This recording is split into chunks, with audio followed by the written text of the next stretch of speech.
হিয়া কলিতা নমস্কাৰ শ্ৰদ্ধাৰ অধ্যক্ষ মহোদয় আৰু উপস্থিত সদন। উইনষ্টন চাৰ্চিলে কৈছিল বিষয়বস্তুৰ ওপৰত গভীৰ অধ্যয়ন নকৰাকৈ চালে বেৰে কবোৱা কথা কৈ প্ৰকৃত সত্যক গাপ দিবলৈ চেষ্টা কৰাসকল মনৰ জগতত অন্ধ আৰু দূৰদৃষ্টিহীন। আৰু তাৰে প্ৰতিফলন আজিৰ এই মহামান্য সদনত সন্মানীয় চৰকাৰী পক্ষই উত্থাপন কৰিলে যে ভ্ৰাম্য ভাষাতকৈ কিতাপে শ্ৰেষ্ঠ। মই যদিহে কওঁ পুৰুষতকৈ নাৰীয়ে শ্ৰেষ্ঠ, আপোনালোকে মানি ল'ব পাৰিবনে? নিশ্চয় নোৱাৰে। নিজৰ স্থানত নিজেই শ্ৰেষ্ঠ। কিছুমান ক্ষেত্ৰত পুৰুষ শ্ৰেষ্ঠ, কিছুমান ক্ষেত্ৰত নাৰীহে ক'লেহেঁতেন।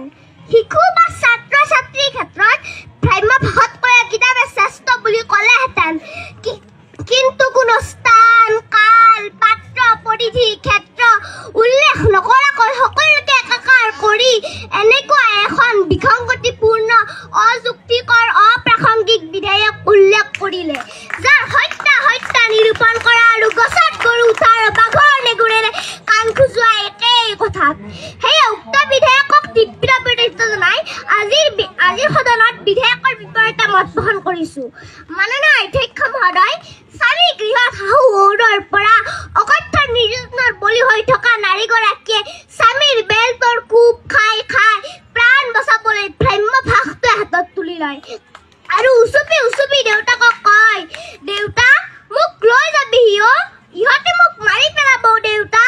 সেই সময়খিনিত কিতাপ শ্ৰেষ্ঠ হৈ নাথাকে, শ্ৰেষ্ঠ হৈ পৰে ভ্ৰাম্য ভাষাটোৱে। মাননীয় অধ্যক্ষ মহোদয়, জীৱিকাৰ সন্ধানত বহি ৰাজ্যলৈ যোৱা ল'ৰা বা ছোৱালীগৰাকীয়ে বুঢ়ীমাক জনিলে এটা ফোন কৰি ক'ব, মা মই কুশলে আছো, তুমি চিন্তা কৰিব নালাগে। এগৰাকী মাকৰ বাবে ভ্ৰাম্য ভাষাটোৱে শ্ৰেষ্ঠ হৈ পৰে সেই সময়খিনিত। মাননীয় অধ্যক্ষ মহোদয়, ৰাজপথত দুৰ্ঘটনাত পতিত ব্যক্তিজনৰ বাবে ভ্ৰাম্য ভাষাটোৱে শ্ৰেষ্ঠ হৈ পৰে সেই সময়খিনিত। মাননীয় অধ্যক্ষ মহোদয়, এখন কিতাপত এটা নিৰ্দিষ্ট বিষয় থাকে, কিন্তু ভ্ৰাম্য ভাষাত গোটেই বিদৃশ্য ব্ৰহ্মাণ্ডখন থাকে। মাননীয় অধ্যক্ষ মহোদয়, কৰোনা মহামাৰীয়ে স্তব্ধ কৰি পেলোৱা শিক্ষা ব্যৱস্থাক গতিশীলতা প্ৰদান কৰিছিল একমাত্ৰ ভ্ৰাম্য ভাষাই। মাননীয় অধ্যক্ষ মহোদয়, মই কিতাপৰ বিৰোধী নহয়, কিতাপ পঢ়ি ভাল পোৱা মই জনে আজিৰ এই বিসংগতিপূৰ্ণ বিধেয়কখনৰহে বিৰোধিতা কৰিছোঁ।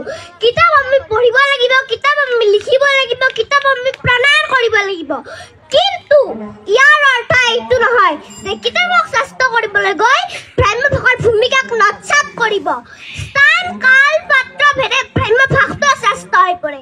সেই এটা বাক্যত ভ্ৰাম্য ভাষাতকৈ কিতাপে শ্ৰেষ্ঠ বুলি কোৱাটো যুক্তিহীন। সেয়ে উক্ত বিধেয়কখনক প্ৰত্যাহাৰ কৰিবলৈ অনুৰোধ জনাইছোঁ। ধন্যবাদ অধ্যক্ষ মহোদয়, ধন্যবাদ সদন।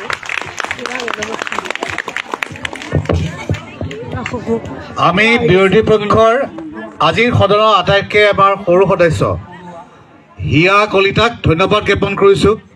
তেখেতে নিৰ্ধাৰিত সময়ৰ ভিতৰতে বিধেয়কখনৰ বিৰোধিতা কৰিছে। আমি সন্মানীয় সদস্যগৰাকীক হিয়া কলিতাক ধন্যবাদ জ্ঞাপন কৰিছোঁ আৰু অধ্যক্ষৰ এই বিশেষ সুবিধা লৈ তেওঁৰ উজ্জ্বল ভৱিষ্যতো কামনা কৰিছোঁ। আৰু এতিয়া আমি চৰকাৰী পক্ষ। নমস্কাৰ মাননীয় অধ্যক্ষ মহোদয়, চৰকাৰী পক্ষৰ সদস্যসকলৰ যুক্তিবোৰ শুনি মই ভালকৈয়ে বুজি পাইছোঁ যে জাতীয় চিনাকি বুলি ক'লে সাহিত্য অন্যতম। কিন্তু মাননীয় অধ্যক্ষ মহোদয়, আজিৰ বিধেয়কখন এক ভ্ৰান্ত ধাৰণাৰে উত্থাপিত যে সাহিত্যই হৈছে জাতিটোৰ চিনাকি। মাননীয় অধ্যক্ষ মহোদয়, কথাষাৰ শুনাৰ লগে লগে আজিৰ সদনৰ মজিয়াত উতলি উঠিছে মোৰ শৰীৰৰ প্ৰত্যেকটো পালটেজ। মোৰ মন মগজুত বিশাল ঢৌৰ সৃষ্টি কৰিছে এটিমাত্ৰ চিন্তাই যে সেই তাহানি দানৱৰূপী মোগলৰ পৰা সমগ্ৰ অসমীয়া জাতিটোক ৰক্ষা কৰিছিল লাচিত বৰফুকনে।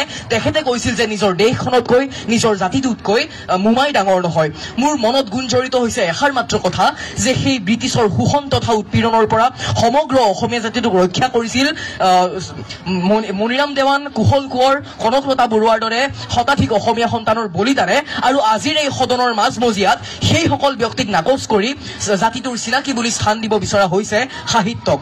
কথাষাৰ অনুধাৱন কৰিবলৈ সক্ষম হৈছো বাবেই আজিৰ সদনত উত্থাপিত বিষয়টিৰ বিৰোধিতা কৰিছো। মাননীয় অধ্যক্ষ মহোদয়, বিষয়টিৰ সৈতে জড়িত হৈ আছে তিনিটা কথা: সাহিত্য, জাতি আৰু চিনাকি।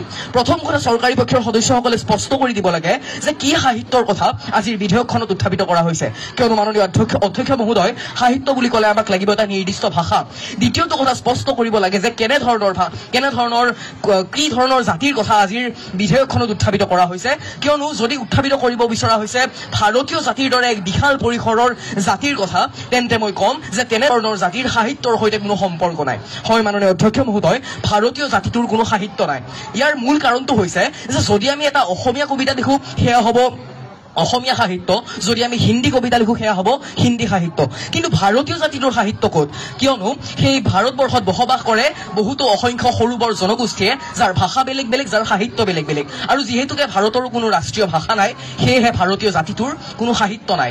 আৰু আমি বহু দূৰলৈ যাব নালাগে, আমাৰ যদি মাতৃভাষা ভাৰতবৰ্ষৰ সৈতে আজিৰ সদনত উত্থাপিত বিষয়টি ৰিজাই চাওঁ, তেন্তে গম পাম যে এই সদনৰ উত্থাপিত বিষয়টি সম্পূৰ্ণৰূপে ভুল। মাননীয় অধ্যক্ষ মহোদয়, তৃতীয়টো কথা হৈছে চিনাকি। কেনেধৰণৰ চিনাকি, অৰ্থাৎ সেই চিনাকি ইতিবাচক হ'ব নে নেতিবাচক হ'ব, সেয়া চৰকাৰী পক্ষৰ সদস্যসকলে স্পষ্ট কৰি দিব লাগে। কিয়নো মাননীয় অধ্যক্ষ মহোদয়, হিটলাৰে নিজৰ জাতিটোক চিনাকি দিছিল এক হত্যাকাৰী জাতি বুলি। গতিকে এনেধৰণৰ কথাৰ পৰা প্ৰমাণিত হৈছে যে আজিৰ যি উত্থাপিত বিষয়টি, সেই বিষয়টিৰ প্ৰত্যেকটো শব্দই 100% অস্পষ্ট। মাননীয় অধ্যক্ষ মহোদয়, আজি চৰকাৰী পক্ষৰ সদস্যসকলে কৈছে যে সাহিত্য সভাৰ উদাহৰণ দিছে মাননীয় অধ্যক্ষ মহোদয়, কিন্তু মই ক'ব খুজিম যে যদি আমি অসমীয়া জাতিৰ কথা বিবেচনা কৰোঁ, আজি অসমত বসবাস কৰে 3,57,13,000 ব্যক্তিয়ে, আৰু সেই 3,57,13,000 ব্যক্তিৰ জানো 10% ব্যক্তি অসমৰ সাহিত্য জগতৰ আটাইতকৈ উৎকৃষ্ট নিদৰ্শন সাহিত্য সভাৰ মজিয়াত উপস্থিত হৈছে? নাই হোৱা অধ্যক্ষ মহোদয়। গতিকে মই ক'ব খুজিম যে সাহিত্য জাতি এটাৰ পৰিচয় কেতিয়াও হ'ব নোৱাৰে। মাননীয় অধ্যক্ষ মহোদয়, জাতীয় চিনাকি বুলি ক'লে আমি এনে এটা বিষয়ক বুজো যিটো বিষয়ত জাতিটোৰ প্ৰত্যেকটো বিষয় অন্তৰ্ভুক্ত হৈ থাকে। তেনেস্থলত চৰকাৰী পক্ষৰ সদস্যসকলে কৈছে যে সাহিত্যত জাতিটোৰ প্ৰত্যেকটো বিষয় অন্তৰ্ভুক্ত হৈ থাকে। কিন্তু মই ক'ব খুজিম যে আগৰ সেই মোগলৰ বা আহোম স্বৰ্গদেউসকলৰ পৃষ্ঠপোষকতাত যিসকল সাহিত্যিকে বিভিন্ন ধৰণৰ সাহিত্য ৰচনা কৰি থৈ গৈছে, সেই সাহিত্যৰ প্ৰতিভাগেই আছিল ৰজাৰ ভাল গুণৰ, অৰ্থাৎ তাত কোনো ধৰণৰ উল্লেখ নাছিল ৰজাৰ কুকৰ্ম তথা সেই ৰাজ্যৰ প্ৰজাৰ বেয়া দিন তথা ভাল দিনৰ কথা। গতিকে মাননীয় অধ্যক্ষ মহোদয়, শেষান্তত মই চৰকাৰী পক্ষৰ সদস্যসকলক ভালদৰে বুজাই দিব বিচাৰিম যে সাহিত্য জাতিৰ কোনো পৰিচয় হ'ব নোৱাৰে। আৰু এটি কবিতাৰ জৰিয়তে মই চৰকাৰী পক্ষৰ সদস্যসকলক বুজাই দিব বিচাৰিম যে মোৰ প্ৰতিটো কামেই, মোৰ প্ৰতিটো চিন্তাই এই দেশৰ বুকুত ৰচে হয় সোণোৱালী ভৱিষ্যতৰ সপোন। ধন্যবাদ মাননীয়